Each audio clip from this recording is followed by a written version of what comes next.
അങ്ങനെ അവസാനം അത് ഔദ്യോഗികമായി. കഴിഞ്ഞ കുറച്ചു ദിവസമായി നമ്മൾ അനുഭവിക്കുന്ന ഇരുട്ടിന് ഔദ്യോഗിക സ്വഭാവം കൈവന്നിരിക്കുന്നു. ഇന്നു മുതൽ വൈകിട്ട് 6-നും 12-നും ഇടയിൽ അരമണിക്കൂർ കറണ്ട് പോകും. ഇന്നലെ SMS വഴി അറിയിച്ച് കറണ്ട് കട്ട് ചെയ്യുമെന്നാണ് പറഞ്ഞതെങ്കിൽ ഇന്ന് പറയുന്നത് അരമണിക്കൂർ വൈദ്യുതി നിയന്ത്രണം എന്തായാലും ഉണ്ടാകുമെന്നാണ്.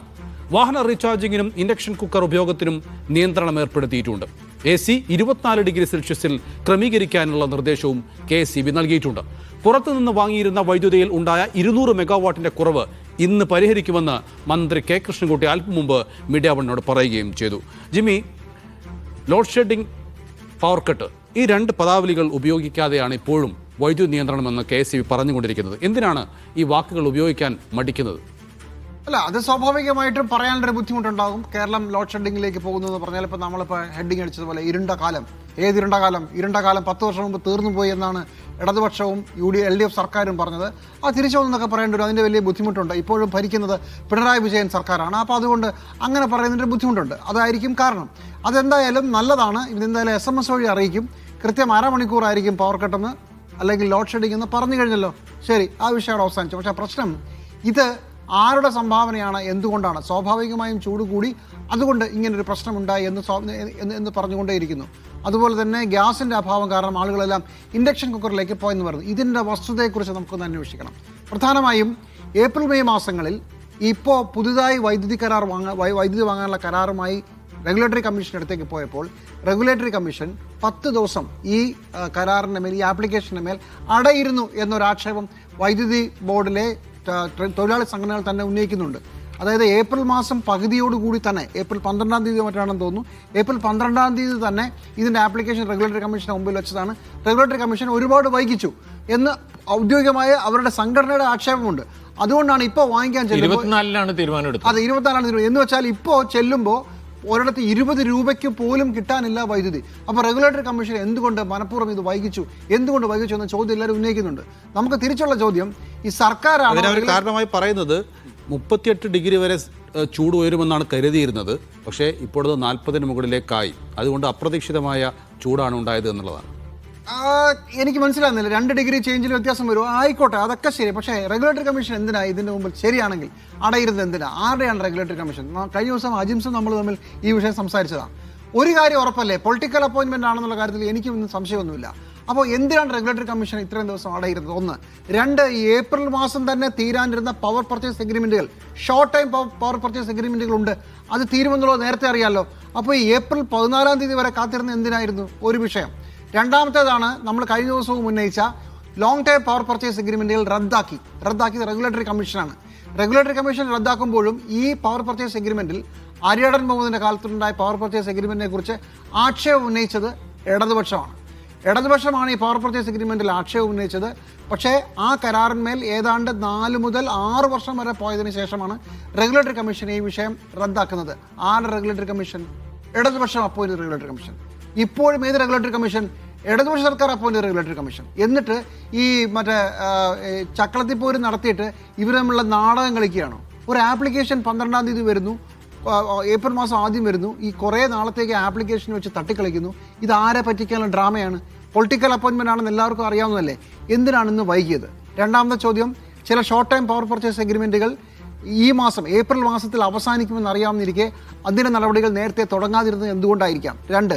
3, നമ്മൾ നേരത്തെ പറഞ്ഞ ലോങ് ടേം, ദീർഘകാലത്തേക്കുള്ള പവർ പർച്ചേസ് എഗ്രിമെൻറ്റിൽ നിസാര പൈസയ്ക്ക് 3 രൂപ 50 പൈസയോ അങ്ങനെ എന്തോ ആണെന്ന് ഞാൻ വിചാരിക്കും, 4 രൂപയിൽ താഴെയാണ്. ആ പവർ പർച്ചേസ് എഗ്രിമെൻറ്റിൽ റദ്ദാക്കി. അതിനൊരു പശ്ചാത്തലം കൂടിയുണ്ട്.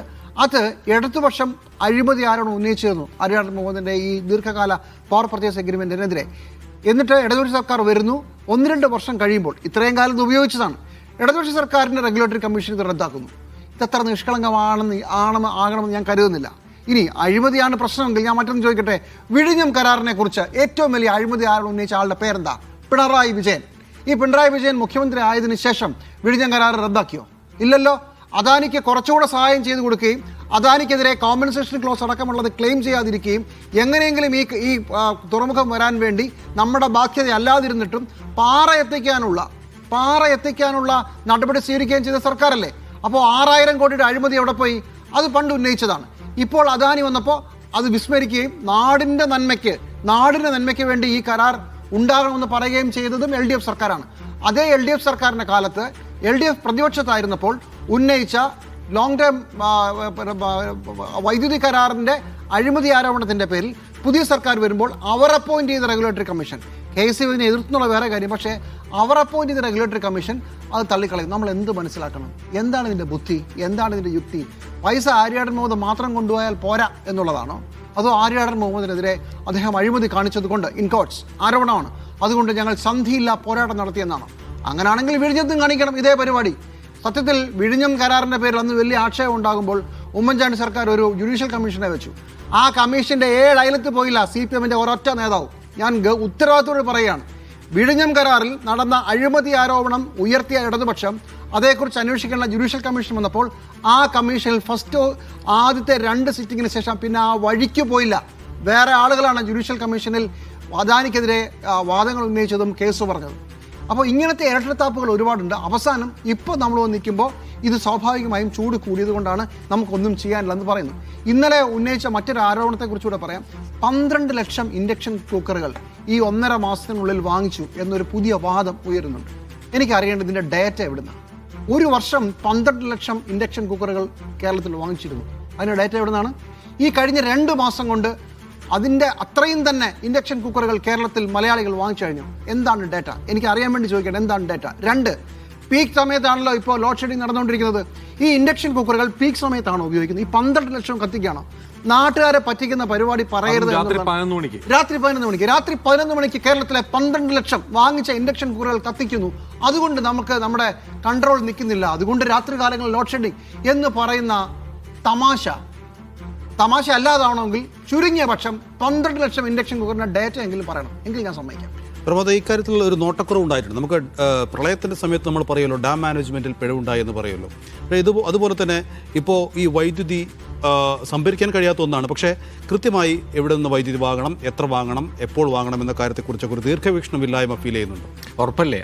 അതുകൊണ്ടാണ് ഈ പറഞ്ഞത്. ഇപ്പോൾ ഈ ഡാം മാനേജ്മെന്റ് എന്ന് പറയുന്നത് വെറും ഡാം മാനേജ്മെന്റിന്റെ പ്രളയത്തിന്റെ മാത്രം പ്രശ്നമായിരുന്നില്ല, പവറിന്റെ കാര്യത്തിലും അത് കാര്യമായി ബാധിച്ച വിഷയമാണല്ലോ. നമ്മുടെ സ്വന്തം പ്രൊഡക്ഷൻ എന്ന് പറയുന്നത് നമുക്ക് 20% എങ്കിൽ അതുപോലും നമുക്ക് നടത്താൻ കഴിയാത്ത വിധത്തിലുള്ള സാഹചര്യത്തിലേക്ക് പോയത് എന്താണെന്നും കൂടി ആലോചിക്കേണ്ടതാണ്. ഞാൻ പറയുന്നത് ഇത് ഇന്നിപ്പോൾ സർക്കാർ ചെയ്ത കാര്യം എന്ന് പറയുന്നത് അത് ചെയ്യാതിരിക്കാൻ വേണ്ടിയായിരുന്നല്ലോ ഈ മുഴുവൻ പണിയും എടുത്തത്. ഈ ഒരു ഒഫീഷ്യലായിട്ട് ഇത് ലോഡ് ഷെഡിംഗ് ആണ്. ഇപ്പോഴും ആ പേര് പറയുന്നില്ല എങ്കിൽ ഇത് ലോഡ് ഷെഡിംഗ് എന്ന് തന്നെ നമ്മൾ വിളിക്കണം. അത് പറയാതിരിക്കാൻ വേണ്ടി കാണിച്ച വേണ്ടാത്ത വാശിക്ക് നമ്മൾ കൊടുക്കുന്ന വിലയാണ് ഇപ്പോൾ ഇന്നു മുതൽ നമ്മൾ അരമണിക്കൂർ വേർക്കേണ്ടത് എന്ന് പറയുന്നത്. ആ അരമണിക്കൂർ മാത്രം എന്നല്ല ഞാൻ പറയുന്നത്, ആ ഒരു അവസ്ഥയിലേക്ക് ഒരു നാടിനെ കൊണ്ടുപോകുന്ന നിലപാടെടുത്തത് ഇവർക്ക് കേവലമായ ഈ പരസ്യ പ്രചാരണത്തിന് വേണ്ടി മാത്രമായിരുന്നു. ഇതിപ്പോൾ ആലോചിക്കണം, ഇതിപ്പോൾ ഇലക്ഷന് മുമ്പാണ്, ഇവരുടെ എന്താ പറയുക, ഇലക്ഷന് ശേഷമാണ് ഇത് വേണ്ടി വന്നത് എന്നൊരു സാഹചര്യം നിൽക്കുന്നു എന്ന് മാത്രം. യഥാർത്ഥത്തിൽ അവർ നേരത്തെ ചെയ്യേണ്ടിയിരുന്ന ഒരു കാര്യത്തിന് ഇപ്പോൾ അവസരം വന്നു എന്നത് മാത്രമേ നമുക്ക് കാണാൻ കഴിയുള്ളൂ. ഈ പറഞ്ഞല്ലോ നമ്മുടെ ദീർഘകാല കരാർ റദ്ദ് ചെയ്തു. ആ റദ്ദ് ചെയ്ത കരാറിന്റെ വിലയ്ക്ക് തുല്യമായ 4 രൂപ യൂണിറ്റിന് 4 രൂപ നിരക്കിലാണ് ആ കരാർ ഉണ്ടായിരുന്നത്. അതിനുശേഷം ഇന്നിപ്പോൾ നമ്മൾ ആരെയാണ് സമീപിക്കേണ്ടി വരുന്നത്? ഈ 20 രൂപ നിരക്കിൽ തന്നെ വൈദ്യുതി വാങ്ങാൻ ആരെയാണ് സമീപിക്കേണ്ടത്? അത് കിട്ടുമോ എന്നുള്ള ഉറപ്പില്ല. ആകെ പറഞ്ഞത് എന്താ വെച്ചാൽ ഈ കരാർ അനുസരിച്ച് നേരത്തെ വൈദ്യുതി വാങ്ങാൻ കരാർ ഉണ്ടാക്കി കഴിഞ്ഞാൽ അത് നമ്മൾ വാങ്ങിയില്ലെങ്കിലും ആ തുക നമ്മൾ പേ ചെയ്യേണ്ടി വരും. അതായിരുന്നു കമ്മീഷന്റെ ഒരു പ്രധാനപ്പെട്ട ഒരു ഫിക്സ്ഡ് എമൗണ്ട് എന്ന നിലയിൽ നമ്മൾ കൊടുക്കേണ്ടി വരും. അപ്പൊ സാഹചര്യം ഉരുത്തിരിയുമോ ഇല്ലയോ എന്നറിയില്ല. അതുകൊണ്ട് നമ്മളിത് വെറുതെ എന്തിനാണ് നമ്മൾ കരാറുണ്ടാക്കി വെക്കുന്നത്, കാശ് കൊടുക്കേണ്ടി വരുന്നത് എന്നുള്ളതാണ് ഉന്നയിച്ച ചോദ്യം എന്നാണ് ഞാൻ മനസ്സിലാക്കുന്ന കമ്മീഷൻ. അതാണോ ശരി? KCB ഇത് വാങ്ങേണ്ടി വരുമെന്നുള്ള ആവശ്യം ഉന്നയിച്ചു കഴിഞ്ഞാൽ അതിന്റെ പ്രോസ് ആൻഡ് കോൺസ് നോക്കി ഒരു തീരുമാനത്തിലേക്ക് എത്തി അത് നടപ്പാക്കിയിരുന്നുവെങ്കിൽ നമുക്ക് ഈ പ്രശ്നമില്ലായിരുന്നു. ഞാൻ പറയുന്നത് വില നമ്മൾ കൂടുതൽ കൊടുക്കുന്നുണ്ട്, വൈദ്യുതി ചാർജ് നമ്മൾ കൂടുതൽ തന്നെയാണ് കൊടുത്തുകൊണ്ടിരിക്കുന്നത്. അല്ലാതെ പഴയ 4 രൂപയ്ക്ക് വൈദ്യുതി വാങ്ങേണ്ടി വന്നിരുന്ന സാഹചര്യത്തിൽ നമ്മുടെ വൈദ്യുതി ചാർജ് നിൽക്കുന്നില്ലല്ലോ. നമ്മൾ കൂടുതൽ ചാർജ് കൊടുക്കുന്നു, അതേസമയം നമ്മൾ ഇന്നിപ്പോൾ ലോഡ് ഷെഡിങ്ങും അനുഭവിക്കേണ്ടി വരുന്നു. രണ്ടും ഒരേ സമയത്ത് സംഭവിക്കുന്ന ഒരു നിലയിലേക്ക് നമ്മളെ കൊണ്ടുപോയത് ഈ വൈദ്യുതി മിസ്മാനേജ്മെന്റ് ആണ്. ഈ സമ്പൂർണ്ണമായ പരാജയമാണ്. അതിന്റെ ഒരു ഒളിച്ചുകളിയാണ് അതിനു മുമ്പ് നടന്ന ഇലക്ഷൻ സമയത്ത് നടന്ന ഈ PR വർക്ക് എന്നേ പറയാൻ കഴിയും. അജിം സാർ, ഇന്നിപ്പോൾ KCBയുടെ വാർത്താക്കുറിപ്പിൽ പറയുന്നു, വൈദ്യുതി ആവശ്യകത ക്രമാതീതമായി ഉയർന്നാൽ പ്രസരണ വിതരണ ശൃംഖലയിൽ ഉണ്ടാകുന്ന കനത്ത സമ്മർദ്ദം കാരണം ഗുരുതരവും അപരിഹാര്യവുമായ പ്രശ്നങ്ങൾ ഉണ്ടാകാനിടയുണ്ട്. അതായത് വൈദ്യുതി പീക്ക് സമയത്ത് കൂടുതലായി ഉപയോഗിക്കുന്ന കാരണം നമ്മുടെ വൈദ്യുതിയുമായി ബന്ധപ്പെട്ടുള്ള ഇത്തരം ഉപകരണങ്ങളിലുമൊക്കെ വലിയ പ്രശ്നങ്ങൾ ഉണ്ടാകാൻ സാധ്യതയുണ്ട്. ഗൗരവമുള്ള അപരിഹാര്യമായ പ്രശ്നങ്ങൾ ഉണ്ടാകാൻ സാധ്യത. അതായത് കഴിഞ്ഞ 10 വർഷമായി അല്ലെങ്കിൽ അതിലേറെ വർഷമായി ഈ അടിസ്ഥാന സൗകര്യ വികസനം ഈ കാര്യത്തിൽ ഉണ്ടായിട്ടില്ല എന്നാണ് സൂചിപ്പിക്കുന്നത്. എനിക്ക് ചോദിക്കാനുള്ളതല്ല, നമ്മളിപ്പോൾ നേരിടുന്ന ഈ പ്രതിസന്ധി ഉണ്ടല്ലോ, അത് കൺസംഷൻ കൂടിയിട്ടാണെന്നുള്ളൂ KCBയുടെ വാദം. അങ്ങനെ കൺസംഷൻ കൂടിയിട്ടുണ്ടോ? ഇപ്പോൾ ഒരു ഉദാഹരണം പറഞ്ഞു കഴിഞ്ഞാൽ, ഈ 2024 മെയ് 3 റെക്കോർഡ് ഡിമാൻഡ് ഉണ്ടായിരുന്നു. 2024, അത് 2 വർഷം മുമ്പ്. അന്ന് 115.95 MU വൈദ്യുതിയാണ് നമുക്ക് ആവശ്യം വേണ്ടി വന്നത്. 2 വർഷം മുമ്പത്തെ കണക്ക് പറയുന്നത് എന്തുകൊണ്ടാണെന്ന് വെച്ചാൽ ഞാൻ പിന്നെ പറയാം. അപ്പോൾ 2 വർഷം കഴിഞ്ഞപ്പോൾ അതിനേക്കാൾ കൂടിയത്, ഇപ്പോൾ നമുക്ക് ഉപയോഗം കൂടിയത് 1.21 MU. അത് 1% വർധനമാണ് ഈ 2 വർഷത്തിന് ശേഷം റെക്കോർഡ് ഹൈക്കിൽ നിന്ന് പിന്നെ റെക്കോർഡായി മാറിയത്. 1.2%. നൗഫൽ വീട്ടിൽ ഗ്രോസറി വാങ്ങുകയാണെന്ന് കരുതുക. 2024 വാങ്ങുമ്പോൾ ഉണ്ടായിരുന്ന പ്രൈസും അളവും എന്തായാലും കൂടുതൽ 2026. അപ്പോൾ നൗഫലിനൊരു പ്ലാൻ ഉണ്ടാവും, 2026 എത്ര ഗ്രോസറി വാങ്ങണം, എത്ര ക്യാഷ് ആവും. ഞാൻ 2011 വീട്ടിൽ 1500 രൂപയ്ക്കാണ് ഗ്രോസറി വാങ്ങിക്കൊണ്ടിരുന്നത്. എന്നാൽ അത് 10,000 രൂപയുടെ മുകളിലാണ്. അത് സ്വാഭാവികമായി ഉണ്ടാകുന്ന വർധനയാണ്. ഒരു കാലത്ത് ഒരേ നിലയിൽ ആ വർധന നമ്മൾ പ്രതീക്ഷിച്ച് തന്നെയാണ് നമ്മൾ ജീവിക്കുന്നത്. അതിനനുസരിച്ച് നമ്മൾ വരുമാനം ഉണ്ടാക്കുകയാണ് ചെയ്യുന്നത്. KCB എന്താണ് ചെയ്യുന്നത്? അതായത് ഒരു വർഷം ഒരു 5% കൺസംഷനിൽ വർധന ഉണ്ടാവില്ല കേരളത്തിൽ എത്രയോ അധികം ആളുകൾ പുതുതായി AC മേടിക്കും, എത്ര ആളുകൾ ഇൻഡക്ഷൻ കുക്കർ വാങ്ങും, അല്ല എത്ര പുതിയ വീടുകൾ ഉണ്ടാക്കും, എത്ര പുതിയ വീടുകൾ വരും, എത്ര കൺസംഷൻ കൂടും. അപ്പോൾ ഇതൊന്നും കാണാതെയാണ് ഈ 1.5% വർധന ഉണ്ടാകുമ്പോഴേക്കും ഇവർ നിയന്ത്രണം കൊണ്ടുവരുന്നത്. എന്തുകൊണ്ടാണ്? ഞാൻ ബോധപൂർവ്വം ഞാൻ സംശയിപ്പോൾ മഴ ഉണ്ടായത് കൊണ്ടാണ് പ്രളയം ഉണ്ടായത്, മഴ ഉണ്ടായത് കൊണ്ടാണല്ലോ പ്രളയം ഉണ്ടായത് എന്ന് നമ്മൾ 5-6 വർഷം മുമ്പ് കേട്ടതാണ്. ഇതേ കോൺസ്പിരസി ഞാൻ ഇവിടെയും സംശയിക്കുകയാണ്. മഴ ഉണ്ടായത് കൊണ്ട് പ്രളയം ഉണ്ടായത് എങ്ങനെയാണെന്ന് K. കൃഷ്ണൻകുട്ടി കഴിഞ്ഞ ദിവസം പറഞ്ഞു. എന്താ ഉണ്ടായത്? അഴിമതിയായിരുന്നു. അത് ചിലരെ സഹായിക്കാൻ വേണ്ടിയുള്ള അഴിമതിയായിരുന്നു. അത് നമ്മൾ തെളിഞ്ഞു. ഒരു ദുരന്തം അഴിമതിക്കുള്ള അവസരമാക്കി മാറ്റുകയാണ് ചെയ്തത്. അതേക്കുറിച്ച് ഇപ്പോൾ ആരും സംസാരിക്കാറില്ലല്ലോ. ഞാൻ സെയിം കോൺസ്പിരസി ഇതിലും സംശയിക്കുകയാണ്. എന്തിനാണ് സ്വാഭാവികമായി 4-5% വർധന ഉണ്ടാകും എന്ന് ഫോർകാസ്റ്റ് ചെയ്യേണ്ട KCB അത് ചെയ്യാതെ ഇങ്ങനൊരു വർധന വരുമ്പോഴത്തേക്കും ഇത് കേരളം കണ്ട ഏറ്റവും വലിയ ചൂടൊന്നും അല്ല. 2017 കൂടുതൽ ചൂട് കേരളത്തിൽ ഉണ്ടായിട്ടുണ്ട്. കേരളത്തിലെമ്പാടും ചൂടായിരുന്നു. ഹീറ്റ് വേവ് ഉണ്ടായ സമയമാണത്. ഇന്ത്യ ഒട്ടാകെ ഹീറ്റ് വേവ്, അങ്ങനെ ഹീറ്റ് വേവ് പോലും ഉണ്ടായിട്ടില്ല കേരളത്തിൽ.